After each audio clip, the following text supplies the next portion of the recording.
حارس مرمى النادي الاهلي ابدا الكره دي تدخل فيه، زي ما حصل قبل كده ضيع لنا المركز الرابع، ضيع النهارده ايضا 3 نقاط على الاقل، كنا ممكن نعود بنقطه.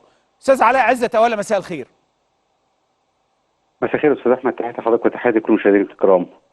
هزيمه مستحقه، يعني الهلال يستحق الفوز؟ بالتاكيد يا استاذ احمد، انا بتفق مع حضرتك في كل اللي انت قلته وبقدر عصبيتك، لان الاهلي فعلا النهارده اغضب جماهيره بشكل كبير جدا.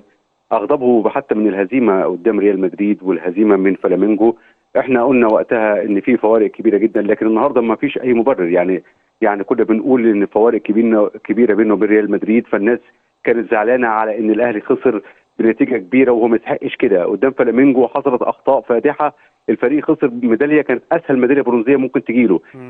لكن النهارده كانت صدمه جمهور النادي الاهلي. النهارده جمهور النادي الاهلي كان شايف انه فريقه اللي جاي من كاس العالم للانديه الفرق كبير جدا جدا جدا بينه وبين الهلال، لكن على ارض الواقع شفنا اداء سلبي جدا، اداره فنيه سيئه جدا. الشناوي يعني النهارده ارتكب كل الاخطاء الممكنه او استمرار لاخطائه الكبيره جدا. شفناه ازاي حارس كبير جدا يخطأ في هدف في توقيت صعب جدا، كنا احنا بننتظر فيه ان الاهلي يتقدم بهدف. شفنا بعد كده انفعاله، وواضح تماما انفعاله حتى، والازمه اللي عملها دي كانت نتيجه انه هو شاعر باخطائه وشاعر ان هو متوتر جدا، لان هو دور كابتن فرقه، مش هو يروح يشارك في ازمه، ده هو بيروح يعني ككابتن فرقه لو في أزمة هو اللي يحلها، يروح يحل ازمه مش يروح يشارك فيها. هو اللي كبر الازمه، هي كانت الازمه عاديه جدا كانت ممكن تنتهي ومحدش ياخد باله منها، لكن واضح جدا ان الشناوي من جواه شاعر بتوتر شديد جدا، شاعر ان موقفه محرج جدا، فهو حب يعمل يعني مش يعمل ازمه، لكن توتره ده خلاه دخل في ازمه من غير لازمه. لكن كمان استاذ احمد، النهارده يعني الاهلي عمالين نجيب صفقات ونقول لك احنا عندنا جهاد.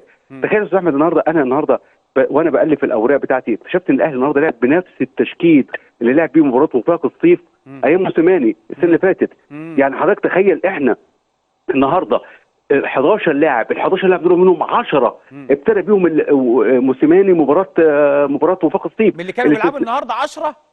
النهارده 11. وانت جايب ملايين ودافعها وحاططهم على الدكه. ما انا بقول لحضرتك، يعني تخيل النهارده التشكيل الاهلي بدا بيه 11. ال 11 دول حضرتك شيل محمد عبد المنعم، حط ايمن اشرف، هو ده التشكيل الاهلي لعب بيه السنه اللي فاتت قدام وفاق الصيف في الجزائر. يعني طب ايه التغيير اللي حصل؟ يعني ايه التغيير؟ ايه اللي اضافه كولر؟ كولر مدرب كويس، لكن فين الصفقات؟ فين الاضافات؟ يعني